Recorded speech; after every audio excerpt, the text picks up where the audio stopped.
Thank you for joining us for another episode of CyberMasters. I'm Ed Notella and have a great show for you today about transhumanism. Yes, androids. Thank you for coming. We've been at this for quite some time. It's a pleasure to bring you this informative show about what's going on in technology. I study this stuff very deeply. Today's show is going to be about an interesting subject that they've branded transhumanism. We've heard about this for some years. We saw it in a lot of movies. We see companies creating androids and very human-like robots. What's it all about? Maybe in the 20s and the 30s, when they first thought of this stuff, it was sort of left to the imagination.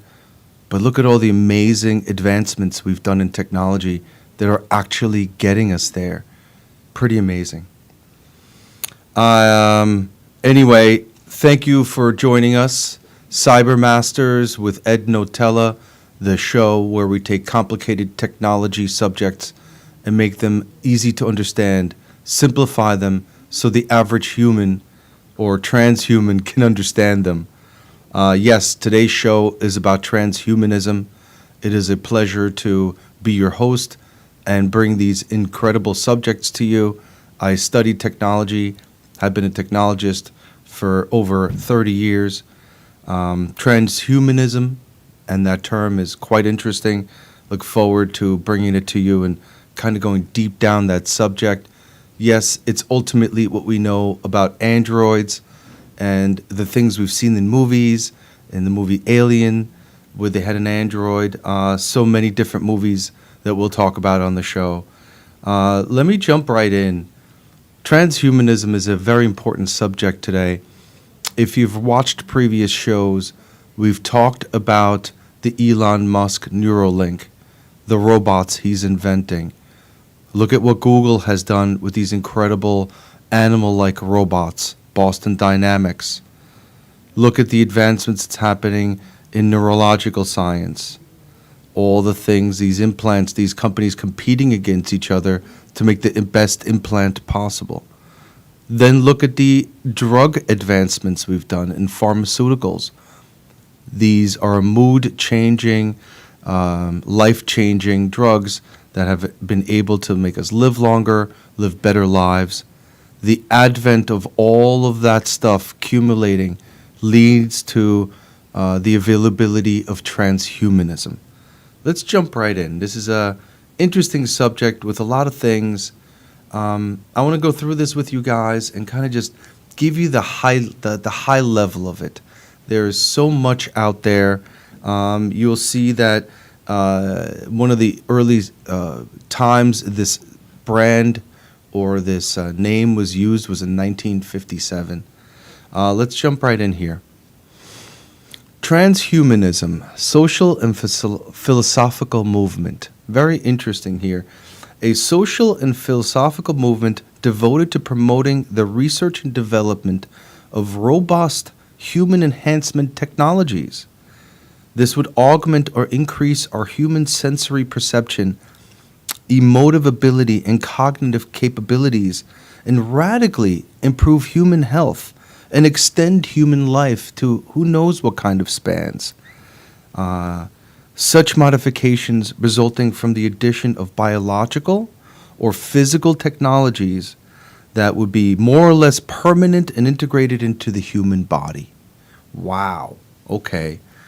The term transhumanism was coined by the English biologist and philosopher Julian Huxley in 1957 when he wrote an essay with the same name. So he referred to principally to improving the human condition by adding advanced technologies. If you remember one interesting story, when they had made that X-ray, when Tesla had invented that X-ray foot machine, and everyone would go to the shoe store in Manhattan, put their foot in this machine and see exactly what size shoe they needed. Well, many people got very sick. It had high radiation. But that was a human enhancement that maybe wasn't tested fully. but that's where you're going with this stuff. Let me pull some of this up for us. Okay. The characteristics of the movement, very interesting. They say that the characteristics of this movement is a libertarian movement employed with high technologists, people of high academia, people who understand technology and have looked at ethics of that technology and ethics of humanity. Futurists like Ray Kurzweil, if you've heard of him, are part of that movement. Roboticist Hans Moravec, important person to know. Eric Drexler, an American nanotechnology researcher.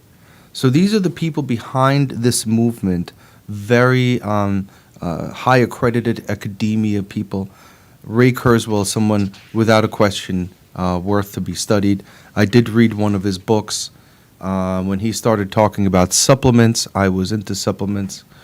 And he was ultimately saying that with the use of supplements and no food, you could extend your life exponentially.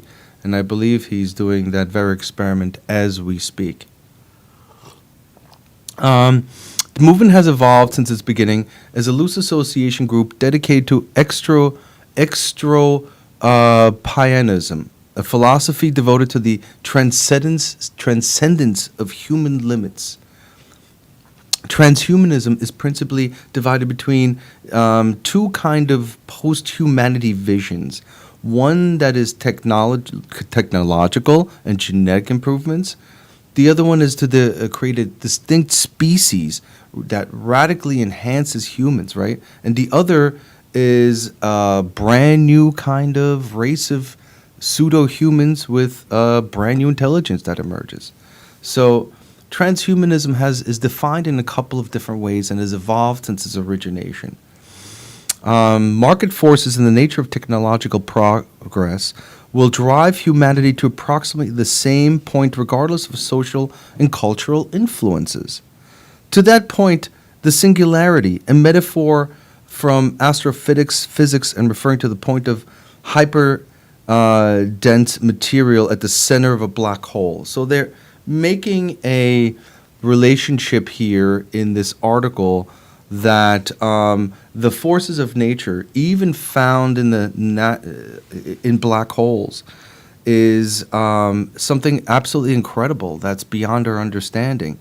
Yet, and human enhancements will be able to give us that intellectual understanding to what that is and how it works, potentially to who created that and its purpose completely. The second strain of human transism is the social institutions such as religion, right? Traditional notions of marriage and child rearing, the Western perspectives of freedom, the influence the trajectory of technology development could ultimately retard and stop all of that.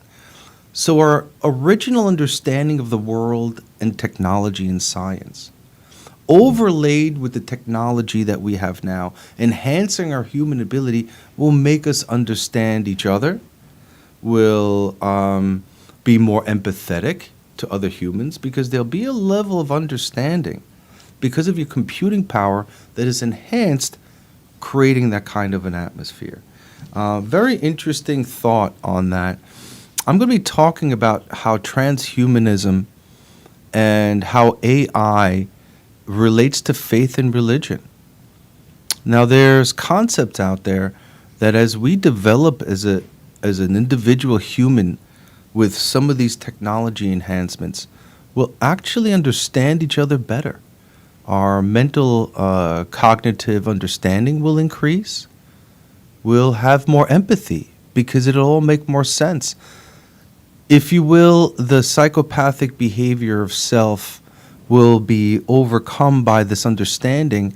I imagine even psychopathic behavior can be reined in or controlled with technology, maybe not completely erasing that mental disability, but certainly curbing it substantially, right?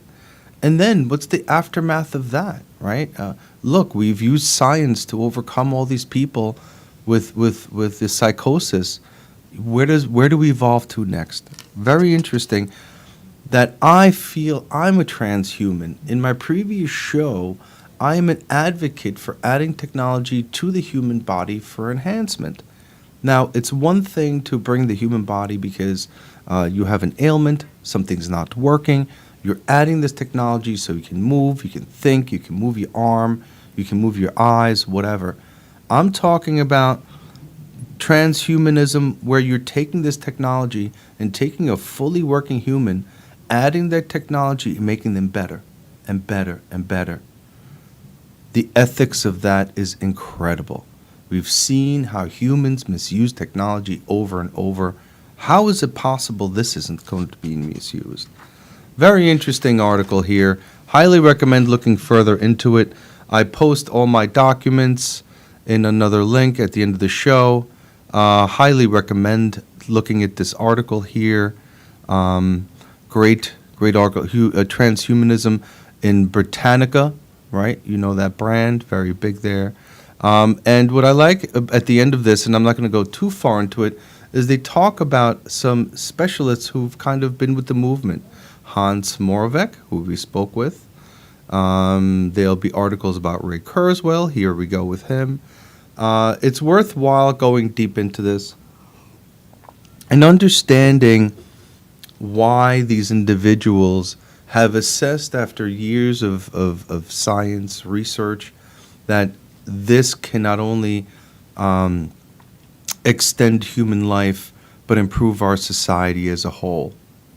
Now, I'm going to go into an interesting subject here because are we not allowed to live longer? Is my life supposed to be under the purview that I live 30 to 35,000 days, 80 to 90 years old, and then it has to end? My perception of some biblical figures is they've lived 4 or 5 times that amount, maybe to 100 days, 120 days. If I had that ability, and if science can give that to us, why would you deny yourself living? If you had a choice to either leave this world or be enhanced with technology to live double life that you've had, I certainly would go for it. I understand the biblical or the religious thing that this is how God made us and this is how God wants us to live our lives and this is the extent of our existence. But if God also gave us technology that gives us the ability to extend, why not use it? Why not go for it, enhance our plane here? Anyway, my little thoughts on that. Let me go on to my next article, which is really interesting website called whatistranshumanism.com. I found this quite an extensive, very detail-oriented site with many great links. If you have any interest in understanding the philosophy, the morals, the good, bad, and ugly about this conversation, I recommend checking out this website. I went deep down this website. I'm going to be talking about it for a few minutes. Let's jump right in. Again, what is transhumanism? It's a way of thinking about the future based on the premise that the human species does not have to represent the end of the development, but rather an early phase of human life where we have the ability to add technology, enhance our own existence. Transhumanism is a class of philosophies of life that seek the continuation and acceleration of the evolution of intelligent life beyond its current human form and human limitations by means of science, technology, and life promoting principles and values. Oh, why is that so important? You're going to see that come up more and more, and I'm going to wrap that up at the end of the show. That transhumanism isn't complete unless there's principles, values, and ethics that are attached to it. That's the key item to all of this and really requires more intellectual understanding. So Max Moore is the scientist who originally defined this idea here in 1990. meaning that the intellectual and cultural movement that affirms the possibility of fundamentally improving the human condition through applied reason, developing and making widely available technologies to eliminate aging and greatly enhance the human intellect, physical and psychological capabilities all around as a human. The study of the ramifications and the dangers of technology that will enable to overcome fundamental human limitations, and the related study of the ethical matters involved in developing and using such technologies. Look, we've seen through history how we have abused technology to all kinds of incredible limitations. I'm a huge drone fan. I have drones. As you know, drones are being used to attack and kill and do all kinds of things. It's pretty sad how humans have regressed to the point of using standard things as weapons, weaponizing things all of the time. But if empathy and understanding is enhanced, maybe they'll put those weapons down. If there's a greater understanding of the good and the empathy for others, the enhancements we're looking through technology could actually help that instead of make that go away. The scientists have a feeling that instead of the Terminator movie outcome, that the empathy by the machine or the human incorporated with the machine will create positive results of love and empathy, not necessarily of hate and destruction. The ultimate conglomeration of machine and man is that there's empathy for both. Transhumanism can be viewed as an extension of humanism, right? Make things better by promoting rational thinking, freedom, tolerance, and democracy, and the concern for our fellow human beings. We can also use technological means that will eventually enable us to go beyond what we even call as a human. Pseudo-human, a different kind of human. If you look at this particular FAQ from this page, there's a couple of folks here mentioned: Alexander Chisneko, Max Moore, Anders Sandsberg. Take a look at some of these names down here. These are people to know. Sorry, let me pull that up accordingly on the site here. Had a little bit of coffee, so I'm talking pretty quick. Very interesting concepts here to look at if you understand the details of this. Let's dive in. Let's dive into our page here. There's some really interesting thoughts that they come up with. There's the Transhumanism FAQ, version 3, tons of links. You can really spend weeks, potentially months on this website, going through all of the details that have been talked about in the last 30 years around these subjects, right? Technologies and projections, transhumanism in nature, transhumanism as a philosophical and cultural viewpoint. Really incredible stuff. It's worth spending time here. Let me jump right in. There's some really great stuff here. What is transhumanism? What is post-human? What is a post-human? What is post-humanism? All right? Post-human does not denote just anything that happens to a person at the end of a human era. It actually means the enhancement of humans with technology that makes them potentially something different, or something even called different than humans. Many transhumanists wish to follow life paths which would sooner or later require growing into post-human persons, to reach intellectual heights as far above any human genius has today. Resistance to disease and impervious to aging, unlimited youth and vigor, exercise control over your own desires, moods, and mental states, to be able to avoid feelings of being tired, hateful, or irritable. An increased capacity of pleasure, love, and artistic appreciation, sincerity, to experience novel states of consciousness that human brains currently cannot access. Wow. Posthumans could be completely synthetic artificial intelligences. Interesting thought, though. So they're saying that the transhuman has the possibility of then living either virtually or in some sort of mechanical body, if you will, that's half robot, half man, or in a completely synthetic artificial intelligence. I mean, your mind could live in the computer, it could live in this body. Wow, that's pretty interesting thoughts. So you post-humans, or what humans come to be, could be just a virtual mind in the machine. Simply by changing our self-conceptions, we've become post-humans. That's one of the thoughts that some writers think about. Simply because of our own perception of who we already are post-humans. Now, I'll buy that for $1. I think that science fiction has led our way through this. It seems like science fiction is the enabler. We envision things and then we go towards it. So I definitely believe that as we imagine what we're doing, we then get there.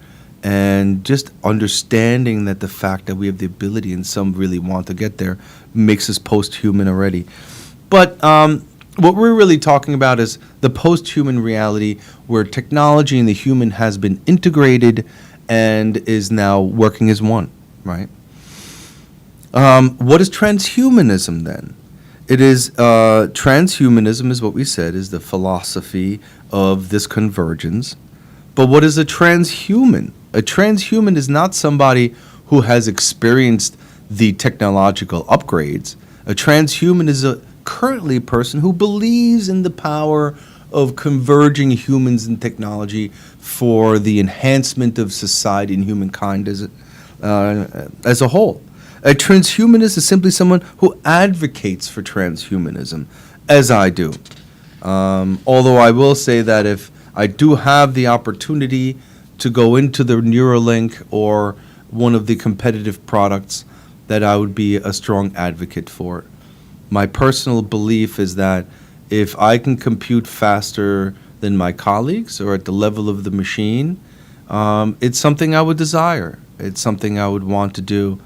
I can just imagine the computing power I could possess to resolve problems and issues the way I do now on a higher level.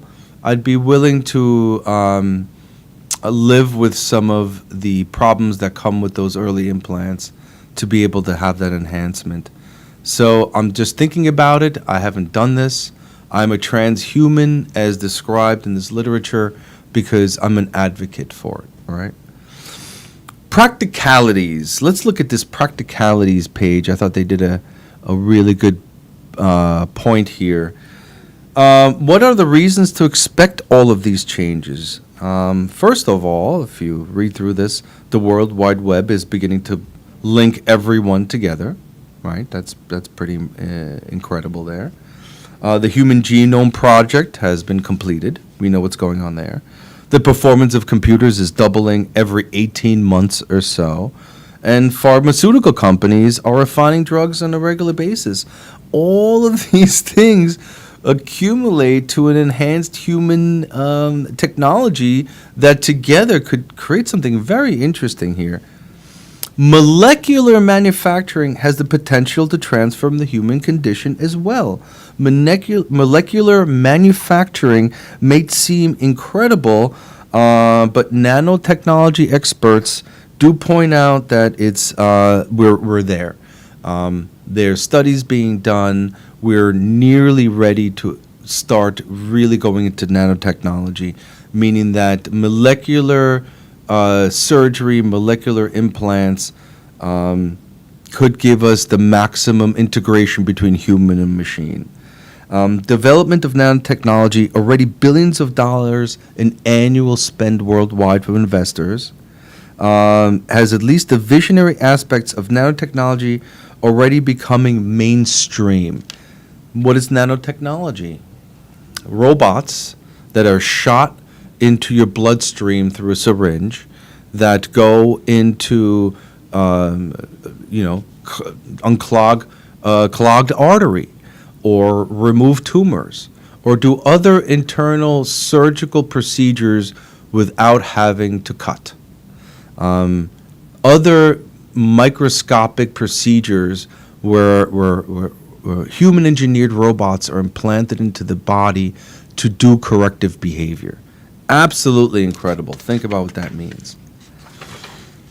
Let's go on here. I certainly would prefer that compared to surgeries or whatever's out there. Imagine taking a pill and having little robots do the work from the inside without having to endure a cut. I mean, even mothers who are pregnant and give birth, if you have a natural childbirth compared to a cesarean, there's a significant or different time in the hospital for recovery. Not getting cut has a significant difference here in the outcome, right? Won't these developments take thousands of years? I mean, is this really far away? I mean, what are we talking about? The vast majority of transhumanists, including Ed Notella, thinks that superintelligence and nanotechnology, superintelligence coming from insertion of nanotechnology into the brain to make me think better, and other nanotechnology that makes that all work, and of course heals me in case I have any human conditions working inside.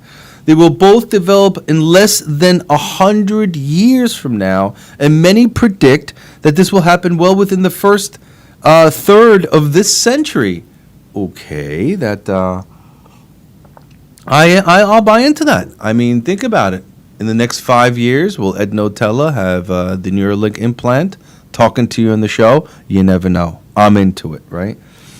Now, it's interesting. A better strategy is to look directly at what a careful analysts of the underlying physical constraints and engineering constraints might reveal. Obviously, you're constantly evaluating the technology. Is it good? Is it bad? How is it going to affect us? It's going to be an ongoing thing to the end of humanity. I would say post-humanism is going to still be dealing with the enhancements of the technology on humans, right? Or whatever's remaining of humanity that's living in a computer as just a brain or a thought, right? Or consciousness, if you will. Many experts believe that these will likely be achieved within the first several decades of the 21st century. Other experts think it will take much longer. There seems to be more disagreement about the feasibility and time frame of superintelligence than of nanotechnology, saying that the implants of the brain implants seem further away than these bots that are going to go into your body and literally do surgery inside. You can take a look at Discovery Channel. They've invented some incredible tiny microscopic robots that in force can unclog arteries, perform surgeries, cut things, deal with tumors. I can't imagine how much better the world would be with those things. I also assume they'll charge the same as they currently do to make the medical profession as profitable as it is. The requirement for profit and the selfishness of humans is something that I look at constantly when I read this text. Is it something that can be marginalized through technology? Can nanotechnology, can transhumanism begin the removal of hate, jealousy, increase understanding, and empathy? What can I use transhumanism in my own life? How can we use it? You may or might not find some of the current available human modifications or enhancements that useful just yet. But keep in mind, some of the ones that are there exist in exercise, healthy diet, right? You have supplements, relaxation techniques, time management, study skills, all kinds of things that you're kind of doing now to enhance your existence as we speak, right? So we're currently doing things to enhance our humanity, make ourselves live longer, right? We're doing all these things now. So if you're taking supplements and you're running and you're not smoking, why wouldn't you also take an implant or other tech modifications to make your life even better. If you have the ability of living double your life, would you take an implant? That's what we're saying as transhumans. Even if we can't cure every disease out there, we will cure many. Even if we don't get immortality, we'll all have healthier lives. Even if we can't freeze whole bodies and revive them, we can learn how to store organs for transplant. Even if we can't solve world hunger, we can feed a hell of a lot more people than are there now. Wow! Have you thought about that? Have you realized that that is capability instead of this perceived notion that Terminator's going to walk through the door here? How could I become a post-human? Look at this interesting thought they put up here. At present, there is no matter in which any human can become a post-human, right? But look at the things we're doing now to get there, that we want post-humanism. We live healthy and avoid unnecessary risks. We sign up for cryonics. We keep abreast of current research, save money that you can afford for future life extension treatments. Support the development of transhuman technology through donations, advocacy, investment, choosing a career in the field. There's so many things you can do and are doing now to begin to get there and realize what it all means. And join others to promote transhumanism. I promote supplements. I talk about supplements regularly. Am I not promoting transhumanism and posthumanism by recommending supplements and other ways people can have a better, enhanced existence? I mean, ultimately, I even do that in my work, right? As a technologist, we come in and we treat our projects and our clients in a manner where they're having a much better experience with their technology. We are that appendage, right? Interesting way of looking at the world there. Let me go on there. Do transhumanists advocate eugenics? Now, I thought that was a really interesting thought they put up here. Let me pull that up here on the screen where I saw that. So I found this really interesting. Eugenics is the narrow sense referred to the pre-World War II movement in Europe and the United States to involuntarily sterilize the genetically unfit. Well, that's a really interesting thought there. Here's our article. So, eugenics wants to remove the unfit, where transhumanism wants to enhance everyone. Maybe the unfit require a slight additional enhancement than your average human. I would say transhumanism is the opposite of eugenics in some ways.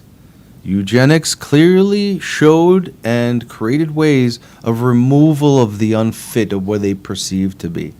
When transhumanism sees that as an opportunity to learn to have everyone in those categories be the best they can by including technology, maybe biological or technical, to remove that from being an ailment in any kind of way, to allow everyone to flourish.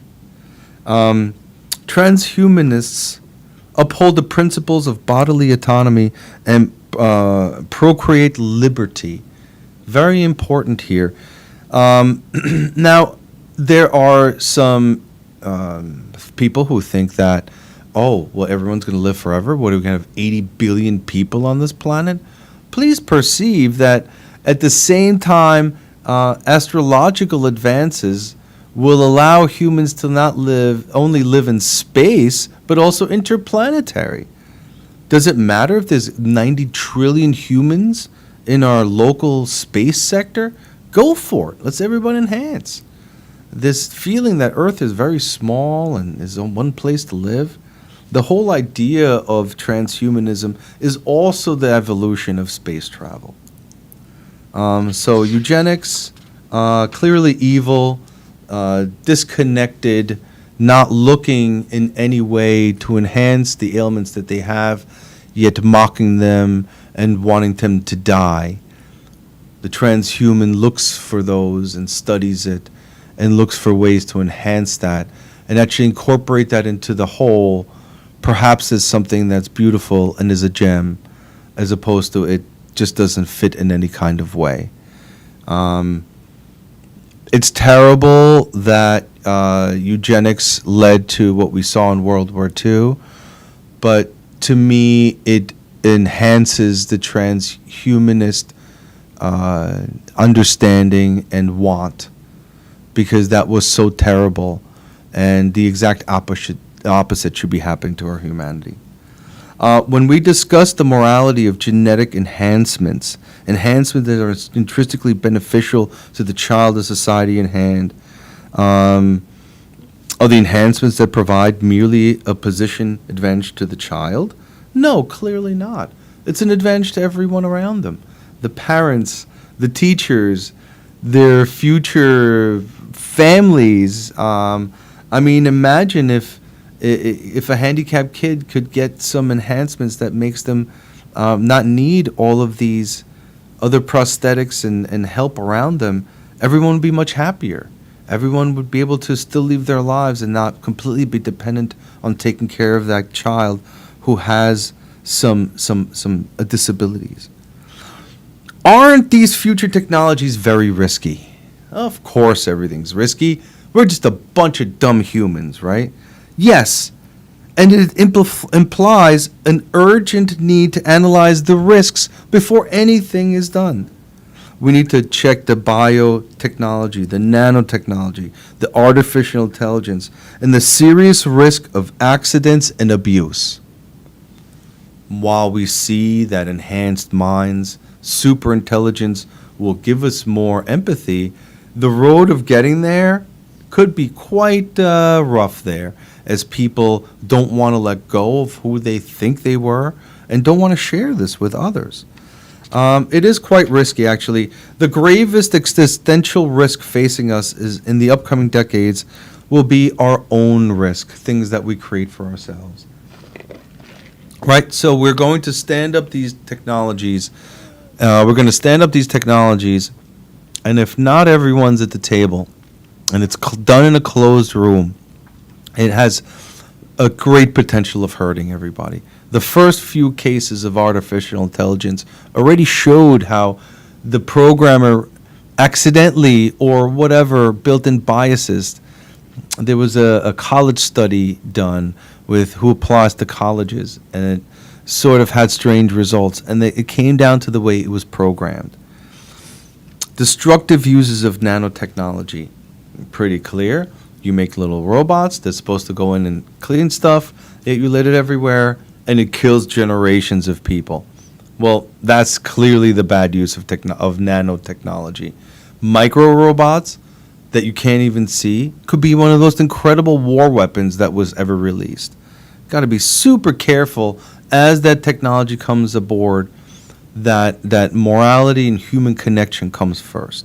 Superintelligence should come before nanotechnology, so we don't make these moral mistakes. Biological warfare. Okay, we've engineered all these drugs. They're supposed to make us better. Well, we know what humans can do. Make them into war weapons. Release them off a plane. Kill thousands of people. Bad stuff. That's really concerning, especially right now.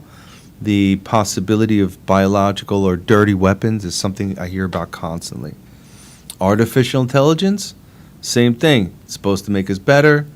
Some people will take advantage, potentially kill lots of people because they don't belong there. For some moral reason, they've justified why to use that against them. Nuclear war, of course, that's a big one. That's been a threat for a long time. Bunch of barbarian political leaders looking to take everyone out because of where they stand in the world and what they've done with their countries. It's so sad when you think that nuclear war could wipe us off the planet here and kill a majority of humans. It seems so barbaric and so far away from what we ought to be doing for humans. To threaten each other like this is just incredible. If these technologies are so dangerous, should they be banned? Should we forget about it? Let's ban all this? No, clearly, right? We strive to retard the development of harmful technologies and their applications. The point is to get them out of the field. As you're creating these groups, you want to remove those things, while accelerating the development of beneficial technologies, especially ones that offer protection against the harmful ones. So you're literally going to create technologies to try to eliminate harmful things coming into your system on a on a regular basis. I mean, there could be AI that's created with empathy that when it detects something that's bad's going on, it's going to ultimately reject it or go against it.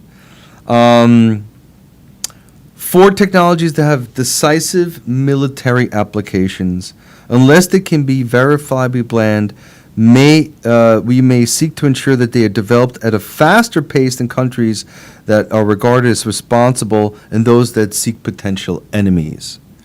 Wow. So transhumans are telling us that let these military weapons develop even further, because with super intelligence, we won't use them against us. They'll only be here unless there's an existential threat, hopefully from other worlds or other beings, not us as a group, right? Superintelligence is an example of a technology that seems especially worth promoting because it can help reduce a broad range of threats. Superintelligent systems could advise us on policy making and make the progress of curve of nanotechnology steeper, thus shortening the period of vulnerability between the development of dangerous nanoreceptors compared to advanced nanotechnology. Oh my gosh. So yes, in order for nanotechnology to make it from concept to production, superintelligence and our understanding with the empathy must supersede that, because the risk is very high in nanotechnology going bad. Thank you for hearing about that. That's a big deal with the transhumanist movement. That's really worthwhile understanding and something for you to think about as you go forward. Should we be concerned for future problems? Should we concentrate on current problems? Yeah, we should do both. Obviously, you want to take care of what the environment is like today, but certainly develop technologies that can continuously enhance us as we go along. Listen, I could go on transhumanism and this particular site. I'd like to move on to my next page. Highly recommend you guys take a look at this in further detail. They talk about every which angle, left, right, up, and down. What is transhumanism? Please check it out. I'll post this link at the end there. Let me move on here to my next one. I thought this was a really great article. Transhumanism and the Future of Humanity: 7 Ways the World Will Change by 2030. Now this article came out in Christmas time. Thanksgiving time, 2017, and I thought it pointed out some really fabulous things that we should look at as we examine transhumanism. There's my interesting graphic there. Companies today are strategizing about future investments in technologies such as AI, IoT, growth around new business models. What in the next 5-10 years can be considered revolutionary convergence, going into enhancing the human body and getting to this transhumanism vision that they have? So 7 things that they feel are going to be the key item here of the way we'll be completely different by 2030 with this technology. Our bodies will be augmented, of course. That makes sense. Our bodies will be augmented, meaning I'll have a computer chip up here, maybe some other exoskeleton technology that can make me move faster, maybe even controlled by the nano machine. Of course, I assume at that time I'll either be taking supplements or there'll be some kind of implant that gives you supplement intake on a regular basis, but our bodies will be augmented in a couple of different ways, right? So our physical nature through drugs and technology will change. Our thought processes will be faster and more transferable. Transferable. So what they're talking about with this is that I have my my Elon Musk nano transmitter, and you're standing next to me, and I can just transfer the pictures and the videos and my thoughts. We don't even have to talk. Our machines are some kind of Bluetooth, and it seems telepathic, but it's our nanoreceptors talking to each other. So our thought processes will be faster, more transferable. We'll be able to think faster because of the technology and transfer that data without, imagine, telling someone of a different language the details of an inside of a computer. If you could do it through data transfer, then trying to describe it in a different language, imagine how much better that would be, right? Interesting next thought there, gamification and behavioral science will increase human productivity. Yes, of course, it will. Gamification is interesting. My take on gamification is meeting certain goals, right? So you hit the goal 1, you sort of get a prize. You hit goal 2, you get a different prize. So the advent of working or thinking about life like that, and the behavioral sciences in the incorporation of technology, is going to make us a lot more productive. So we'll know when we're wasting time. We'll know when we're not productive. We'll literally have scores. How many stars does Ed have compared to Johnny have? And, you'll be able to assess and then work on that over time. I guess we don't have gamification now. Gamification or scores are carried through humanities through interesting methods. I believe my gamification scores are very high from the things I've learned. I know some very wealthy people with some very low gaming scores, yet to themselves they feel they've gamed the system in one. So let's see how that's defined in the future. We will be more empathetic. I love that. I completely agree with that. The adoption of virtual reality can play an influential role in our ability to understand perspectives of others other than our own current movement. I did this there was this one feature in VR a month ago with this young lady from 9/11 who fell in the building, one of the 6 people rescued, and they did a whole thing in VR where you're falling down in the building and you're with her trapped as she fights for dear life and eventually gets rescued. That VR experience is so imprinted in my mind. I tell people about it.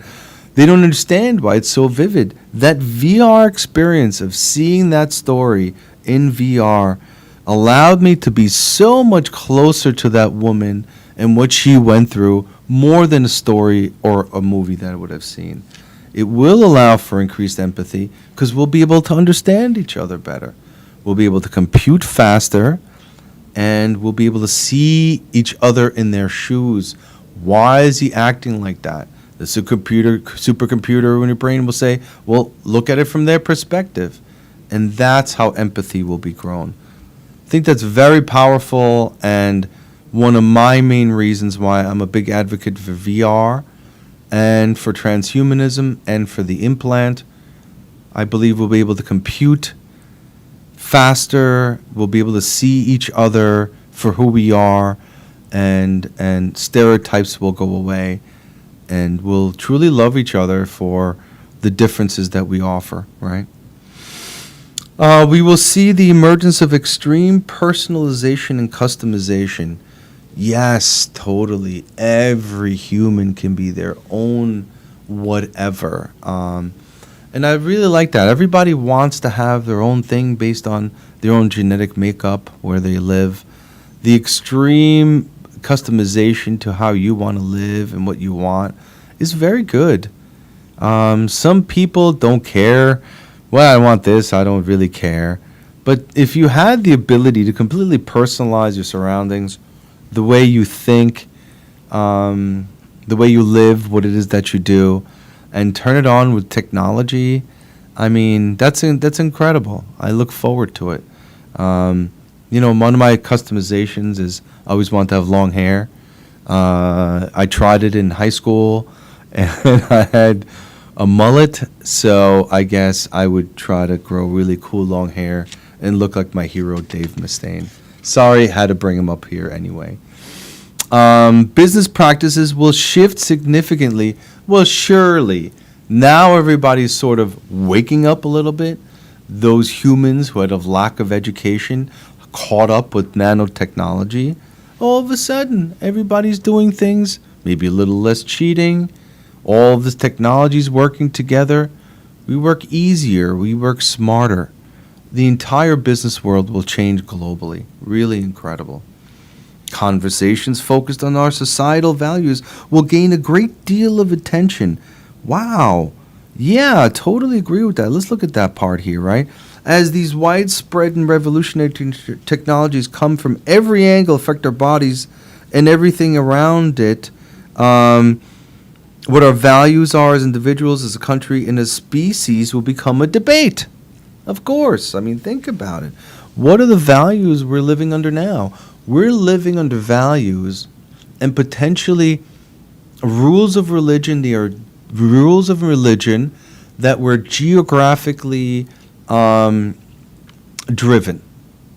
right? So we're living under rules. You're in the desert. We're in the mountains. We're in the heat. You're in the cold.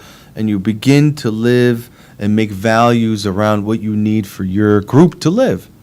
Now everybody's on a much larger scale. Now everybody can think as a whole. Our entire focus of who we are and what we were meant to be is completely altered at that point. Think about what that really means. It's a pretty big deal. Those are my 7 big changes that we're going to see coming up here with all of this. I look forward to it. I imagine that my entryway into post-humanism, or my first take from being a transhumanist to actually being someone who's being enhanced with technology, is probably going to be that Neuralink, whether it's from Elon Musk or one of the other competitors. I'm really driven to try this out. I recognize that it could be potentially harmful, yet I feel confident that my brain wants this. I think I'll live longer. I think I'll be a better person. I'm ready for it. There's many transhumanists who feel the same way. So don't run away from this. I wouldn't call it the android. And I also wouldn't be jaded by the movie Aliens, Transformers, and all of these things that say, well, the moment the machine wakes up, it knows it wants to get rid of us. I don't think so, and neither do the transhumans. And the reason is the moral and ethical behavior and the love and empathy that exists in humankind is something that machine will want and will need us for. That's where we're going with all of this, right? Let me jump into my next article here, which I find quite interesting. We're going into the religious part of all of this. I wanted to play this video of this young lady. Let me pull this up. She's a transhumanist. And this is the AI and Faith Group. They are a consortium of faith communities and academic institutions that agree that artificial intelligence and faith live together. Let's hear what they have to say in this very short 3-minute video.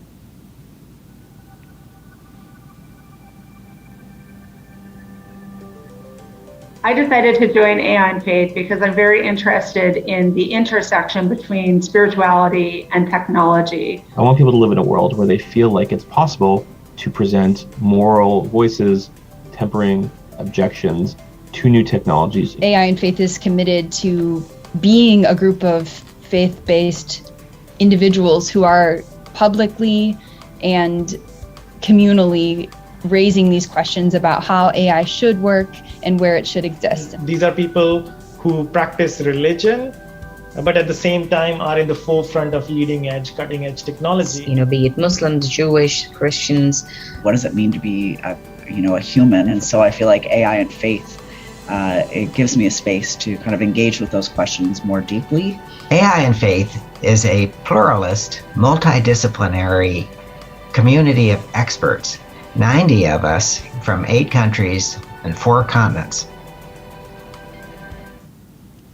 All right, interesting stuff, guys, right? So the AI and Faith, a cross-spectrum consortium of faith communities and academic institutions, fundamental values of the world's major religions into emerging debate on ethics, development of artificial intelligence, and related technologies. AI and Faith exists as a channel for faith-based perspectives to help shape the development of AI. A better understanding of relationships between sacred texts and the millennia of additional commentary on ethics in everyday life, government, and business. They seek a better alignment, faith-based wisdom to inform the dialogue on the development of ethical artificial intelligence. They focus on ensuring the flourishing of humanity and the world of technology while protecting and promoting the worth of human life, societal justice, and liberty and choice. Yes, this is a group you want to join. Think about what they're doing here. They're talking about teaching scientists about ethics and values and human life and the value of it. And that's got to be programmed into the AI. That's what this group is doing. You think they're a bunch of kooks talking about wacky stuff? They're talking about artificial intelligence that's around the corner that could kill masses of people. They are an extremely important group. Okay, now this is potentially Christian-based. I don't care whether it's Muslim, Christian, any religion you can come up with, Hindu, all of that needs to be baked in there. Now, if you look at some of the Indian religions, in my opinion, have more an enhanced view of this than some of the other religions. Like all the gurus that exist in the Indian religion is absolutely incredible, and really talks about science and enhancement of humankind there more than I see in other places. So AI and Faith, very interesting. Highly recommend taking a look at that. Very good stuff there. Our final one here. Let me pull this up, folks, and take a look at this here. This is from the Mystical Qubit, How Quantum Computers Inspire Christian Spirituality. Now, this is just one article that came out here last year in August, about just a year ago. I think they hit on some very interesting thoughts. Now, again, we're using Christianity in this particular article, although I feel this can span to all religions. They look for ways in which technology can explain what at first seems unexplainable, right? We heard, oh, that's a dragon. What did people say when they didn't understand technology? We heard this in ancient Greeks. You know, they use all these animals, and they didn't know how to explain things, so they just put their own description on it to give some kind of meaning of what that looks like, right?